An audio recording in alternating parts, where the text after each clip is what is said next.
Thank you so much for waiting, Bills Mafia. It is the Shout Buffalo Football Podcast, brought to you by Tops Friendly Markets, your neighborhood store with more. And whether you're celebrating at home or away this weekend or next week or next month, Tops has all your fan favorites ready to enjoy for football, entertaining, or any occasion.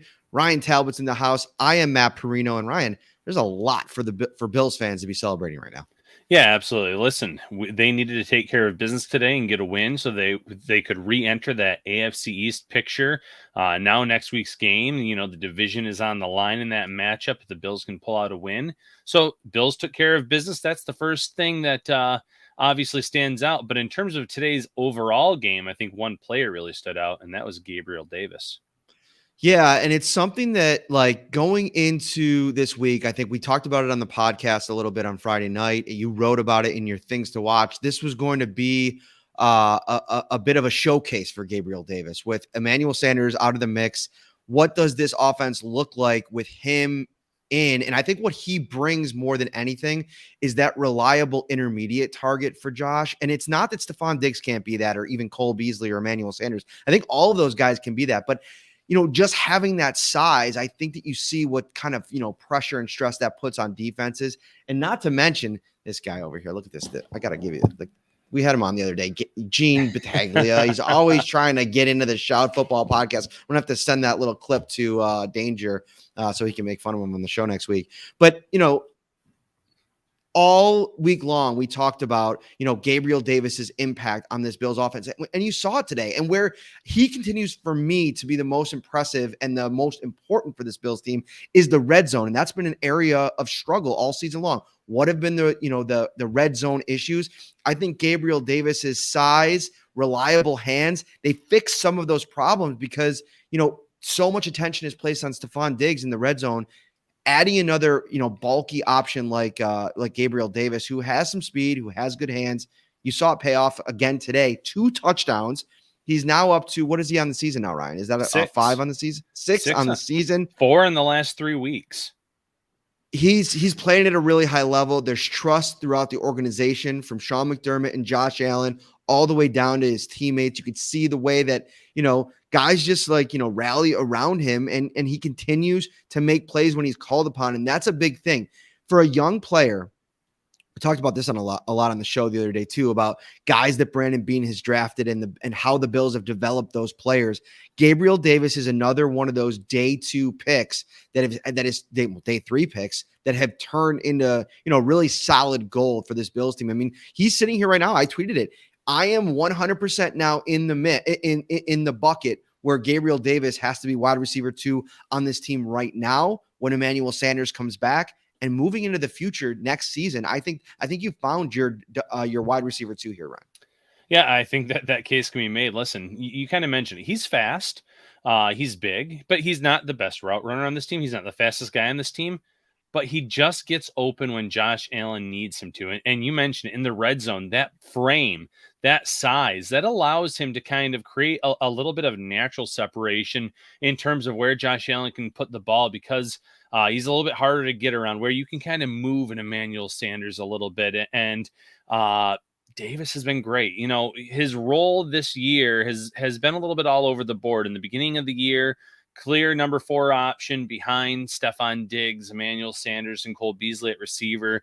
You throw in Dawson Knox's emergence, and he was dropping further and further down that pecking order. He's 5th on the team in targets right now, and yet 6 touchdowns, 4 in the last 3 games, as mentioned, a 100-yard game back in week 10 against the Jets. He's taking advantage of the reps that have been given to him this year. And now, with Sanders being week to week and seeing how he played today, 2 big touchdowns, 1 big catch where he had a lot of yardage after the play, he's showing those little things that he can do for this offense. And the offense is better with him out there. So you're right. The rest of this year, even when Sanders is back, I think Sanders has to play second fiddle to Davis. Davis needs to be out there first and foremost. Red zone, he needs to become one of your top priorities, because you can win with him. You can win on those slants.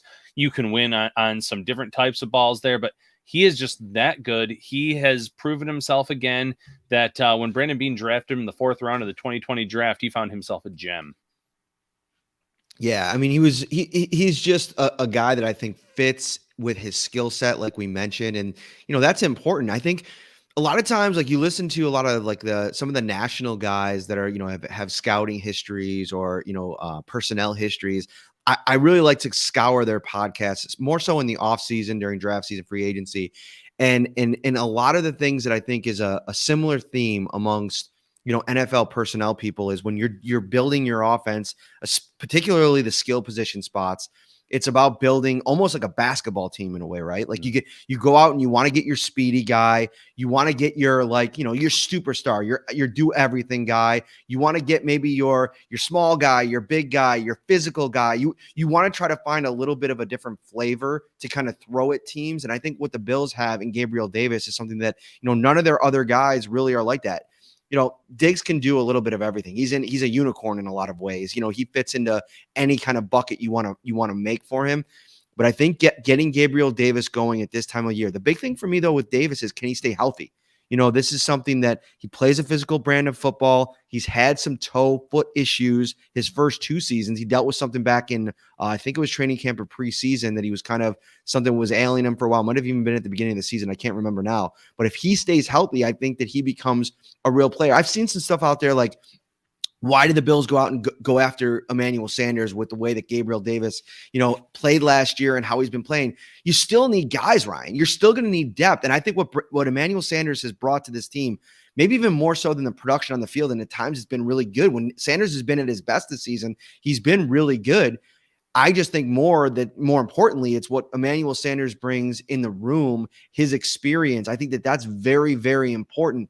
And I think that you continue to add talent here. They went to the well with Sanders. They've been in on him for a long time. You get him in here on a 1-year situation. It sounds like he's probably eyeing retirement more than anything else. So this is a 1-year run. He's going to go all out in the playoffs when you get there. And it's about getting there. And the Bills are set up really nicely right now. Maybe that's something we can get into too. Obviously, some comments already about looking ahead to the Patriots. The Patriots lose yesterday to the Indianapolis Colts. It was a good game. If you go back and listen to the show on Friday, it went a lot like I thought it was going to go, minus Carson Wentz being enough for them to win. I mean, he almost did everything he could in the fourth quarter to lose that game. But we've talked about this. We're both in agreement. Carson Wentz just – he's really regressed to I think a problematic place. When the games get harder and teams sell out to stop the run. And listen, Michael Pittman's a good player, and he got ejected in the second half, which I thought was a little bit nonsensical from a referee standpoint. I don't know if he did enough to get tossed. I don't even know if Duggar did enough to get tossed, to be honest with you. Listen, it's a physical game. Sometimes guys are going to have exchanges. I don't think we should go right to tossing guys. You could change the complexions of games, but Pittman specifically, not having him there in the fourth quarter, you could tell they missed him. But the Patriots go out. Mac Jones goes down early. They make a couple mistakes. And, to his credit, he made a bit of a comeback in the second half. But a lot of that came because I think that the Indianapolis Colts went into kind of a prevent style defense. And so you get to the end of that game. The Patriots now only 1 game ahead of the Bills because the Bills took care of business. It's all about controlling your own destiny. That's what the Bills have in front of them. They win out. They win their final 3 games. They are the AFC East champs. And it's something that I'm predicting them still, like I did on Friday, for them to do, because I just don't believe enough in the Patriots. And I think that the Bills have found some things, even with the issues that, and we're going to talk about the offensive line too in a moment, they were dealing with the last 72 hours. They found a way to come out here, have a really good game offensively against what I still think is a really good defense in Carolina, and get a win. And we saw what they did to this offense. Yeah, listen, despite some really, tough losses, last-minute losses, some blowout losses, and some embarrassing losses like ones to Jacksonville, the Bills still kind of control their fate when it comes to the AFC East, at least. And that's, impressive. And that's really saying something with a few weeks to go. So if they go and take care of business next week at Gillette Stadium, you're back in first place in the division. You have winnable games at home against Atlanta and the Jets left. And again, we haven't seen this Bills team necessarily win back-to-back games in quite some time, but now is the time to do it. Now is the time where this Bills team needs to stack those wins to show that they can enter the playoffs on a hot streak. Just because you're starting to see Kansas City kind of pull ahead a little bit there in terms of their record. I'm not sure they're going to stumble enough, but the Bills would have the head-to-head there. So the Bills need to take care of the AFC East first and foremost, more than anything else right now. And I think now there's that path after the Colts did the Bills a favor on Saturday. The Bills took care of business today. Maybe the offensive line is back intact for this upcoming matchup. There's reason to think and hope so. And if that's the case, I think you could see a really high-powered Bills offense enter Gillette Stadium and kind of come away with an impressive win. Yeah, I think almost everything that you wanted to have happen this week, for the most part. I mean, you probably would have liked maybe the Chargers to win. I don't know. I think the Chiefs winning is fine too. I think at this point, you figure the Chiefs are going to win their games. You're probably not going to catch them, and so knocking the Chargers down makes a lot of sense. You look across the board here, Ryan. Even what's going on in the 4:00 games. Baltimore down a couple scores to Green Bay right now. Denver, down to Cincinnati. You probably want them to try to win that game if they can. But either way, Denver and Cincinnati right in that kind of pile of teams. Tennessee goes down to Pittsburgh. They're starting to tail off quite a bit. This is a situation where if you win the division, you're probably looking at, if you win out, the third or maybe even the second seed in the AFC and a chance to host a couple playoff games, you're in a really good spot. And then you likely go back to the place, that ended your season last year. And I think, what we're seeing right now is listen, we don't know what's going to happen with COVID. That's the big thing that's been happening over the last 72 to, 4 days, really, where COVID has kind of really just flipped the script here on the NFL season. The Browns game getting pushed off, the Rams game getting pushed off, things getting the decks getting shuffled. The Bills finding out this morning that John Feliciano had tested positive for COVID this morning. Sean McDermott said he found out between 9 and 10 a.m. and they had to kind of switch things on the fly. He met with his trainer, Brandon Beane. They went through their options. They called Brian Dable and basically let him know who he was going to have to work with. And then Spencer Brown said he didn't even find out about all the changes until the time that he walked into the locker room. So this is something that, they were already probably reeling a little bit. Now, Spencer Brown downplayed, Deion Dawkins being out. They were ready. They made their adjustments on Friday. They had a plan. He had to get his reps in. We're going to talk about Spencer Brown in a second, but they had a plan. But then you add another layer to this, and this is just going to be something that it's a good fire drill, Ryan, to have, because this is something that's not going away. This is something that could happen here over the next couple of weeks.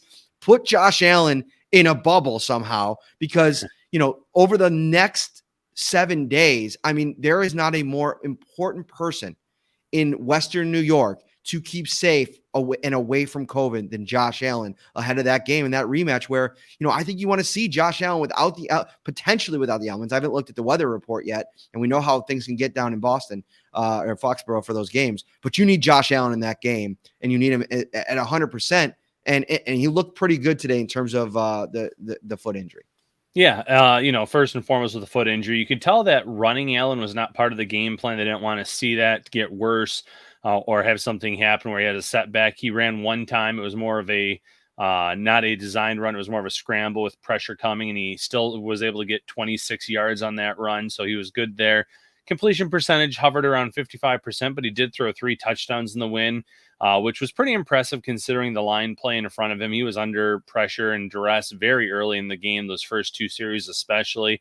The line did settle in at certain times, but overall, I thought Allen had a nice game considering what he had to work with that offensive line. But you're right. We've seen kind of COVID here wipe out a lot of rosters in terms of key players, important players, and it's something that you need Allen to be good to go for this upcoming game with the division on the line. So as you said, put him in a bubble, keep him away from everyone as best you can, because this is such a big game. This is, we talked about the last Patriots game as being the biggest game left of the Bills season. Well, no, this one is the biggest game left. They take care of business here, then they determine kind of their own fate the rest of the way. So keep them healthy, keep this Bills team healthy. Hopefully you have Dawkins and Feliciano back and you can actually get a good look at what you want this line to look like come playoff time and let them work on their chemistry the last 3 weeks of the regular season. Mm-hmm. Yeah, and this is a Carolina Panthers team that is really stingy against the pass. And that's something that I think you got to put out there right away. I know that there was some talk about maybe the Fox halftime team being pretty tough on Josh Allen over the course of halftime. I think sometimes we forget about what these teams are that, the teams are going up against. 193 passing yards. You got the run game going a little bit. We'll talk about that in a little while. the Carolina Panthers hold teams to 177 yards through the air per game. The Bills are at about 193, so about that mark. But only 5 teams in the NFL, Ryan, have allowed less passing touchdown Panthers. So we're talking about one of the elite defenses in the NFL. You look at any statistical barometer, they got 2 pass rushers that near or above 10 sacks this week. And that's, I think, this season, that's where we can probably go from here, because Spencer Brown, I wrote about him, able to talk to him after the game. Tough afternoon for him. And it was a crazy 72 hours. I guess we could kind of take you through what happened with him. So he gets to work on Friday. Deion Dawkins it tests positive for COVID. He finds out that it's going to be the move from right tackle to left tackle. When the season started, Spencer Brown was the swing guy. Darrell Williams was still out on the right side. He struggled a little bit, and that's when he got inserted as the right tackle. But he had not played a regular season snap at left tackle. And at times today, it really did show. But he started repping right away. Usually Fridays are walkthroughs. But Spencer Brown started taking live reps, going against some of the pass rushers, Bills pass rushers in practice. He was kind of, asking them to give him different looks based on what he saw on film from Brian Burns and Hassan Reddick. So he got as many live reps as he could on Friday, gets here on Sunday morning, gets a couple more reps in, and then it's off to the races. And over the last week, he's really talked to Darrell Williams, who spent a lot of time in Carolina, obviously his first few seasons in the league, familiar with Burns and, not so much Reddick, but some of their pass rushers on that side of the ball, and, basically got some tips. And so he took that out. He was kind of back and forth on the sideline with Williams over the course of the game, busting out there. But, little things we forget sometimes. As good as Spencer Brown has played, he is such a young, raw player that hasn't even seen barely anything in this league yet. And I think that goes to what Sean McDermott said after the Jets game, where he only allowed 1 pressure. Slow your roll on putting him in the Hall of Fame. This is a kid that's still got to go through some development and, go through some tough times in this league. Today was one of them. Last week was one of them. He gave up 5 pressures against the Tampa Bay defense at right tackle, switches over to left tackle today. He was penalized 5 times today. Only 4 were upheld.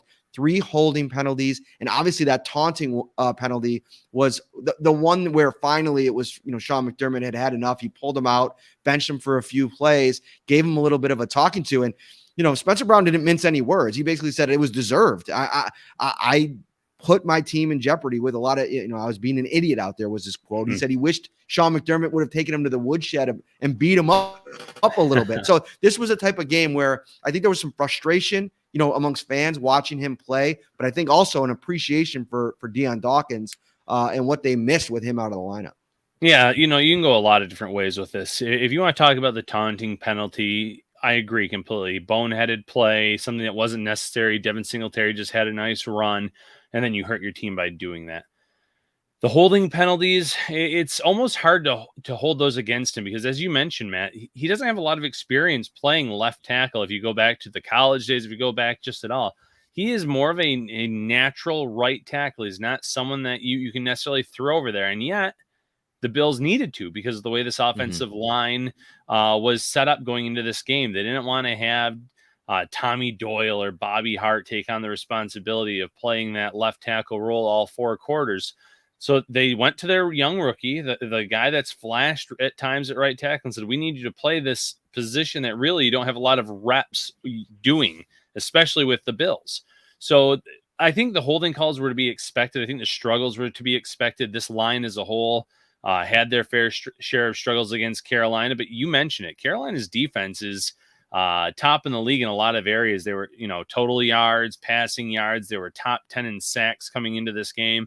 This was a tough test for this Bills team. And with 2 of your starting offensive linemen out, I find it hard to put too much fault on the holding penalties on Brown, just because of the scenario that he was thrown into, the fact that it happened so late in the week. This wasn't something like Dawkins being out on Monday and saying, okay, I have a full week of reps to get used to. You mentioned it was at the end of the week, and he was kind of thrown into the fire there. So, you take the good with the bad. The like I said, the taunting penalty, that was a bad one. The holding, though, I'm not shocked. It's We saw Darrell Williams. The Bills got Darrell Williams on the cheap last year before they re-signed him in this offseason because Carolina kept moving him around their offensive line. He started at 4 different spots, and there's one side of the line where he just wasn't good. So it's not so easy just to flip a player around, whether you're talking left guard to right guard to left guard, right tackle to left tackle, etc. And I think that Brown, for the most part, despite those holding penalties, he did enough to help the Bills win this game. Indeed. Just checking in on the Denver game, and Drew Lock has it 3rd and 29 with under 20 seconds left at his own 5-yard line, which for Denver fans, it's never where you really want to be. He's just waiting to make that play. 30-yard completion coming to move the chains. I can feel it.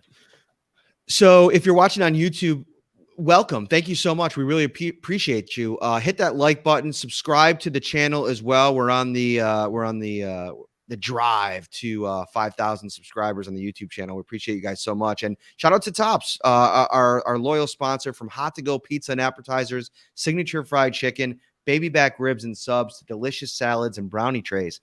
Tops has everything you need to feed the hungriest fan. And speaking of feeding the hungriest fan, I went to a Christmas party yesterday, Ryan, and we do this thing every year at our family Christmas party, where everybody goes out and gets gift cards. And we put them all in the middle, and then everybody kind of goes, and it's like the white elf. Is it a white elephant game where you go numbers and you got to go and pick them up, and then you get to trade? Or no, like nasty Christmas, or there's like 20 different names for it. Okay, they both work. So I ended up getting a couple different ones. Some people stole some stuff from me. And my final steal was this one right here. Look at this. Damn. Tops $25 beauty. And guess what? It was supposed to be 20. A few people got the message wrong and they went for 25. So not only did I get the Tops, but I got $5 more than I put into the pot. So like, listen, wins all over the place. It felt good. It felt really good. I'm glad you came away with those $5 extra. That's good for a solid breakfast pizza there. Some Honeycrisp apples, a little bit of everything. I like it, Matt. I like it a lot. Is there something else you want to talk about with that family party? Maybe a game you lost? I saw a video of something on social media from Caitlin. I don't know. Wow. Just throwing it out there. First off, I noticed you just threw in the Honeycrisp because I mentioned on the show the other night that I started buying them. I'm not team Honeycrisp now, so just back all the way off of that. Number one. Number two, yeah, we had like a beer pong party or game at the party where you line up everybody at the party in 2 lines, and then you just go one-on-one. The first one to hit one eliminates the other person. And I ended up going on my second round against my mother-in-law. And the first one, first of all, I felt it was my mother-in-law. Like, what do you want me to do here? I'm not sitting there trying to, win it at all costs. So the first one, I did a Michael Jordan. I turned to the side. I got my arm ready. I closed my eyes and I let it go. And I'll tell you this right now, Ryan, I was talking to my brother-in-law behind me. It was probably the one that was closest to going in of any I threw. And then I ended up throwing like 5 or 6 more, missed all of those ones. She won. There's a picture of her celebrating. It's a whole thing. Yeah. Sometimes you got to take it out. Sometimes you got to give back this time of year, Ryan. Okay. There you go. Speaking of giving back, the Bills defensive front gave it to the Carolina Panthers today. And listen, I thought first and foremost, the Panthers offensively were limited going into this game. Playing behind Cam Newton, who's trying to get up to speed, behind a really bad offensive line. And then, oh, by the way, during warmups, they lose their kicker, Zane Gonzalez, who strains his quad during warmups, falls down. He's got to actually be helped to the locker room. So going into the game, the Panthers basically said, we're not kicking the ball. I mean, they had a wide receiver that ended up doing kickoffs, squibbing it down there. They attempted no field goals or extra points. The both touchdowns they scored, They did 2-point conversions. They got one. They failed one. And so it was a situation where, there was a lot of pressure on that Carolina offense to make something happen against a defense that, pretty much was gearing itself up to stop the run. Panthers ended up with 275 yards of total offense, 151 rushing, 124 through the air. Cam Newton ran it 15 times for 71 yards and a touchdown. He was pretty effective as a runner, but I think the Bills were okay with that, especially as the offense was kind of executing and making plays. And then you saw down the stretch in the second half, the defensive line really start to get cooking. This was four total sacks for the Bills, 2 for Efe Obada in the revenge game.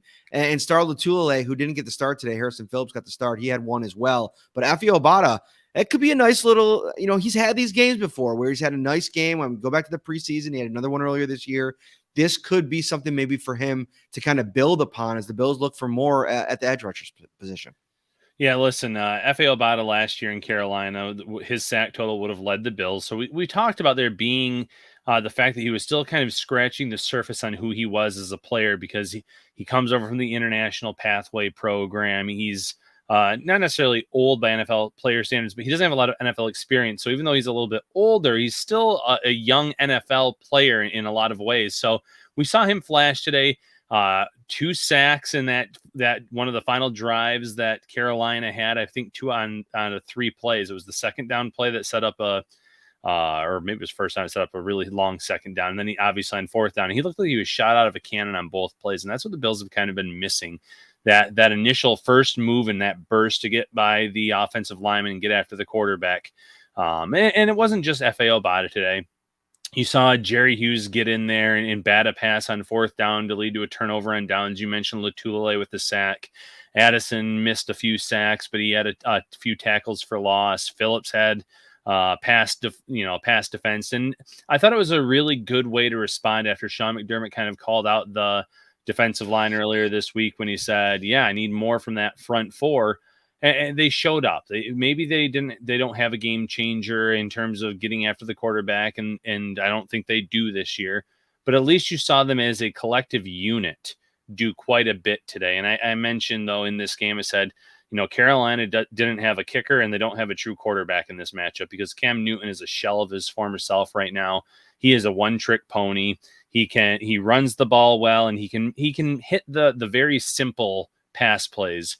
But when it comes to anything intermediate, deep, I have zero faith in Newton as a quarterback anymore. You saw on DJ Moore, he's wide open. That should have been 6. Not only does he underthrow he underthrows the ball terribly to the point where Dane Jackson can get back underneath it and make a play. So Carolina was a little bit handcuffed in a lot of ways today.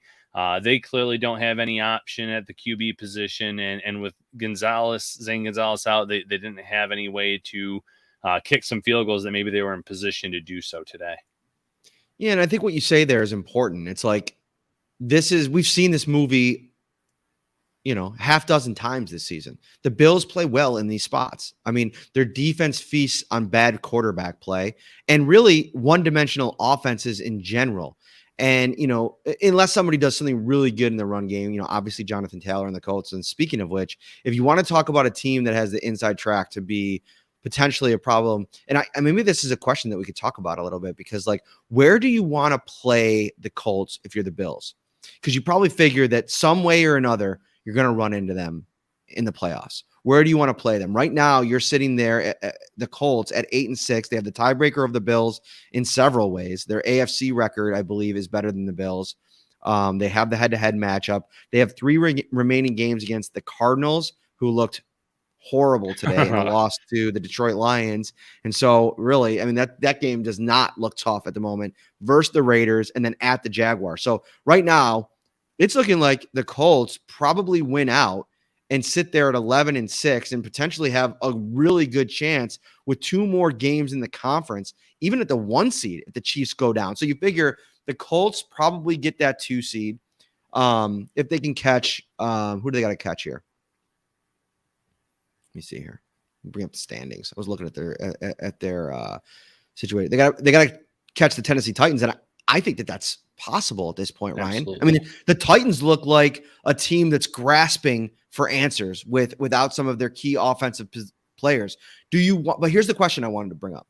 Do you want to play? And we're going to talk more about this game before we get out of here. But this is important because we're starting to look at how this field is going to come together. And I feel like out of all the teams, this includes the Patriots, I think the Colts, to me, present the biggest challenge. Even if you go back to last year and the Bills taking them out 27-24, I think that they know who they are almost more than any team right now in the AFC. Maybe outside of the Chiefs, although that offense really hadn't looked like what it's been till this last game here on Thursday against the Chargers, and they look like Okay, all of a sudden they're back. So that's a whole nother conversation.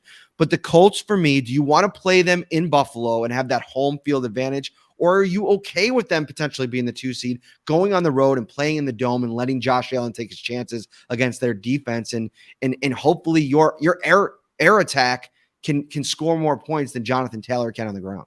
Oh, yeah, I'm Team Dome in this scenario. Go on the road and play the Colts. That is more beneficial to Josh Allen in this offense. I don't think a slippery field which very well could be in Buffalo that time of year would benefit them necessarily in terms of stopping Jonathan Taylor. I think Taylor, from his time at Wisconsin, in terms of his NFL career, he's shown that it doesn't matter in terms of the elements. He can run on just about any kind of playing surface. So I would definitely rather play on the road where I think it's more beneficial for your offense. I think they're figuring things out with this passing game with Gabriel Davis and having Dawson Knox as a difference maker. Obviously, Stephon Diggs. You should have Emmanuel Sanders back by then. Cole Beasley, who's seeing, his role's kind of been minimized a little bit here too. I would take that matchup where the passing game can go out and attack the secondary versus one where they might be limited, they might be handcuffed. And again, you're going to find yourself in a situation where the Colts aren't going to hesitate to hand the ball off to Taylor early and often in Buffalo. So in that specific game, absolutely send the Bills on the road. Yeah, it's going to be tough either way. I mean, if you look at this, how the AFC standings look right now, they're not updated completely on my screen. So, basically just going with the 7 that would be, actually they just were for the Bengals. So right now, 1, 2, 3, 4, the Bills are the 8th seed. Right now. Now that could change, especially with the division in the balance next week. But really, that tells you how important not only the division is, getting the division, but winning the rest of your games. If you don't somehow win the division, there's too many teams in the mix here, Ryan. So you're talking about, the difference in going on the road. Like right now, let's just say for argument's sake, they were sitting in the 7th seed. That would mean a trip to New England, then on the road against Kansas City, and then potentially a game with the Colts in the AFC title game. If that were to, any way you look at it from that perspective, at the 7th seed or 6th seed, however that ends up working out if they don't win the division, or if they win the division and some of the games that they're going to have to beat, they're probably going to have to beat 2 really good teams to get to the Super Bowl. The most important thing is staying healthy and maybe playing the COVID game as teams kind of navigate that over the next couple of weeks. Yeah, absolutely. And listen, I see it in the chat here. Baltimore is down 1. They just scored a touchdown. They're going for 2 in the win right now, man. This actually has some big bearing here on the AFC, considering they're 8-5. So right. I had it on the Red Zone channel and I was trying to bring it up and it wouldn't go. And look at Huntley just absolutely dealing for the Baltimore Ravens. And he runs it in for the touchdown, huh? We were just talking about this before the game, that he was doing more work with his arm than his legs, but doing his best Lamar Jackson impression there. And so Baltimore, another team that, you throw them in the mix here, and somebody that could, really make things even more stressful next week for the Patriots, or for the Bills when they go up against the Patriots. Yeah. Other thing I wanted to talk about, Devin Singletary today. He was really good. And yeah, I think you froze there for a second. Did you have something else you want to say? I was just going to jump in and answer your question. I'm okay with the Bills being on the road this year in these playoff games. They've already beaten Kansas City on the road. I think that the dome against the Colts would be more beneficial to this team. Yes, home field advantage is great, but this is not the 90s Bills with Thurman Thomas and all this. They're more of a one-dimensional team, despite Devin Singletary, who we're about to talk about here, and his impressive performance today. So home or away, if the Bills can get in the playoffs, I think they can make a run, but I think they're almost better off in some of these scenarios going on the road. Mm-hmm. Yeah, it'll be interesting to see what happens with Baltimore. If Baltimore loses, they go to 5-6, which will be a worse record than the Bills. So the Bills will shoot to the 7th seed. And no good. Did not convert. Wow. So the Bills fans are rejoicing. So Justin Tucker missed the extra point? No, they went for 2 in the win. They went for 2. They went for 2. Wow. So, yeah, that's interesting. I mean, he's been so aggressive this year in every spot. And, we've been complimentary of it. But this is this is a week 15, where you go to the Chargers game, Brandon Staley being aggressive on fourth down over and over again. I think it was 5 times they went for it. And, a couple field goals here and there might have been the difference in that game. I don't think that there's any perfect recipe in this league. I think you got to play the game the way it is. I kind of like that call, even though it's gutsy there by John Harbaugh, because when you give the ball back to Aaron Rodgers in that spot, unless you're going to win the toss and you're going to score a touchdown and end the game, there's always a chance that he's going to come down and do it. There's a few quarterbacks in this league, Tom Brady included, and that's why I would have been okay on that fourth down last week. The Bills going for it on fourth down. They didn't. Tom Brady comes back, they basically win it. So it's just what you feel most comfortable with. But, I don't feel like I ever want to fault a guy for having confidence in his group and going for the win, because we've seen it work time and again, especially in a game where, Baltimore probably shouldn't have even been in this game. I mean, going to the fourth quarter, I'm pretty sure they were down 2 scores.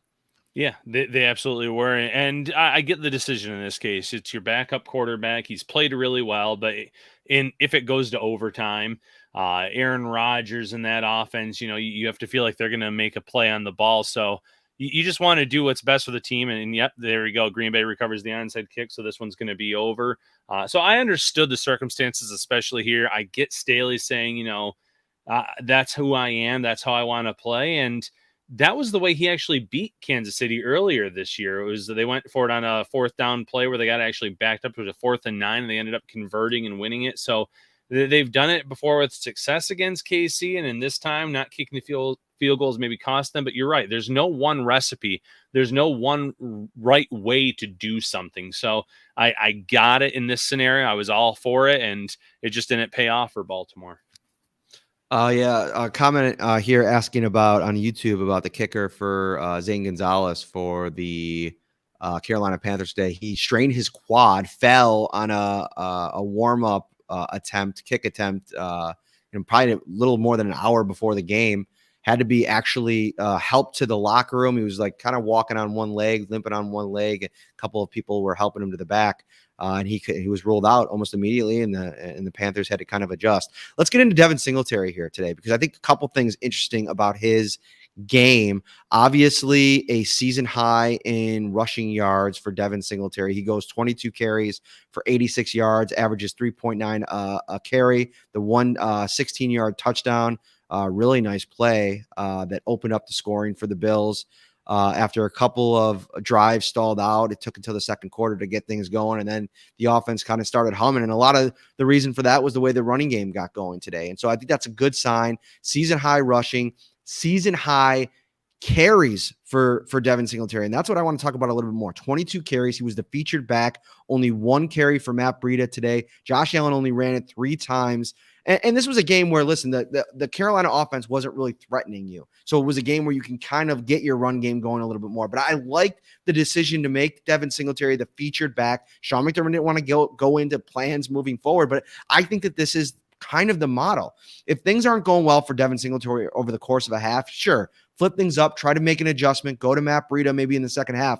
But this is the first time Devin Singletary got more than any Buffalo Bills running back got more than 20 carries in a game since 2019, when the Bills went on the road and beat Pittsburgh to clinch the AFC East 2 years ago now.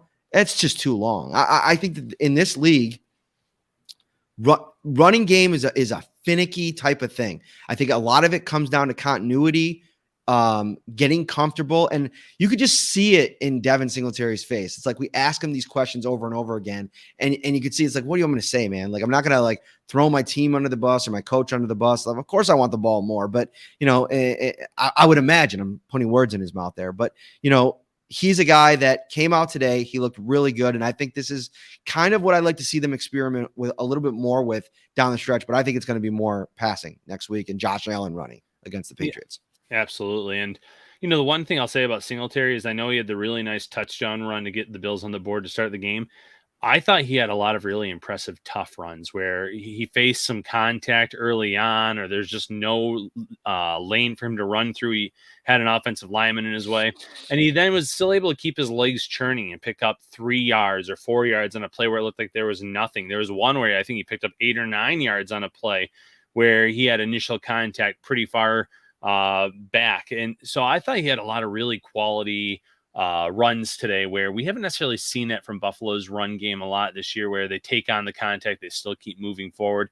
We've seen a lot of tackles at or around the line, and I know he ended up with something like a 3.9 yard per carry average, but I thought I came away very impressed with his overall play today. I think they finally figured out maybe giving one player the overall workload might be the way to go going forward. You can still insert Breida in certain situations, carries, pass game, etc., but let Singletary get into some kind of rhythm. Let him get things going, and you saw today that pay off in a pretty big way for this Bills offense. What else you want, Ryan? We're about 40 minutes in here. What else do we have to cover? We'll have 2 shows this week. We'll have actually we do have a Wednesday guest. I'll keep everybody on pins and needles for that. So that'll be cool. And then we'll do our preview show probably is Friday Christmas Eve. Yeah, it's Christmas Eve. That might be a tough one. Ooh, doing some scheduling conversation here. And we might do. I can't really do Christmas Eve. All right, we'll maybe we'll do it. Maybe we'll come at you with 2 straight shows. We'll do a Wednesday show and a Thursday show this week. That might work. I don't know. Yeah. If not, maybe we'll just make Wednesday one big show. We'll have the guests. We'll preview the Patriots. I mean, we don't need a lot of content for the week to preview round 2 with New England. So maybe we'll do all of that on Wednesday. We will see. Yeah, one thing I want to get into, Matt, though, is the 4th down defense of the Bills. They went into this game after the Carolina's kicker went down, knowing that they were going to have to be on the field for a lot of 4th downs. And there were 5 4th down plays that the Panthers ran. The Bills stopped 4 of them. So I thought that they really showed up in a big way. I think it's a little bit of a challenge, in fact, when you know that, okay, this team, it's not 3 down territory, it's 4 down territory for them most of the game, unless they're really far backed up. They're going to keep going for it. And the Bills responded. There were a lot of situations where the Panthers were in favorable situations and the Bills came up with a big play, deflected passes, good coverage. We had Levi on the receiver. Matt Rule after the game actually said that was supposed to be a run play. Cam Newton never should have thrown that ball. It should have been an RPO with him either handing it off or running it himself. So he seemed a little bit angry about that one. But overall, I thought the Bills defense really stepped up in a big way on those 4th down scenarios because of the spot that they were in, knowing that they'd have to go 4 downs rather than 3 today. Yeah, and I think maybe a comment mentioned it. I thought that Vernon Butler raised his level of play today, and that was something I think that the staff wanted to see, if in case they do need to rely on him down the stretch, somebody gets banged up. I mean, Starla Tulele has been dealing with various injuries over the course of the season. Harrison Phillips, we know his injury history, and he's always kind of one big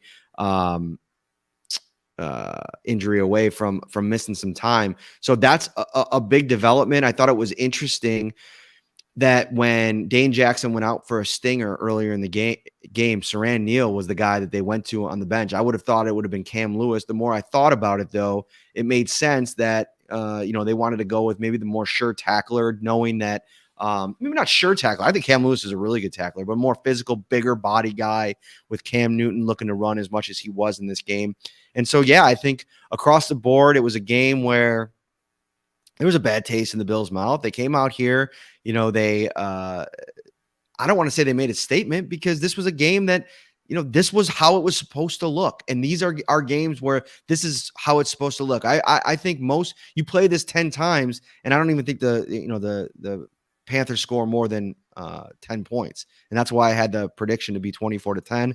I was getting close there in the 4th quarter, Ryan. There was a couple different plays where had the Bills got down here and had a safety or something, 24-10 on the button, it would have been perfect, but it ends up Joe B closer. Not bad. I predicted 27-13, so I was right there too there, Mr. Parrino. I was right on, almost on the cusp there with that 31-14 finish. So we were both, though. I mean, I think we were both on the money when we talked on Friday.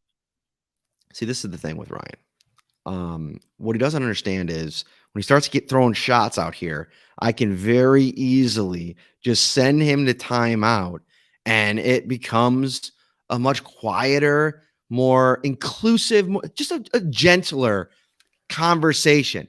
Okay. That's the problem. See, you need to have the producer screen up. See, a lot of times what Ryan does is he'll just come in as the guest, and then he has no control over what he does. It's true. What were you saying? I'm sorry. I was saying we Excuse were me. both on the money though with our All right. Yeah. So I think, listen, here's the thing. Ryan has a lot of great predictions. Every week he comes on here, he backs it up. He's got great takes. I'm just kidding around. I'll get him back in here.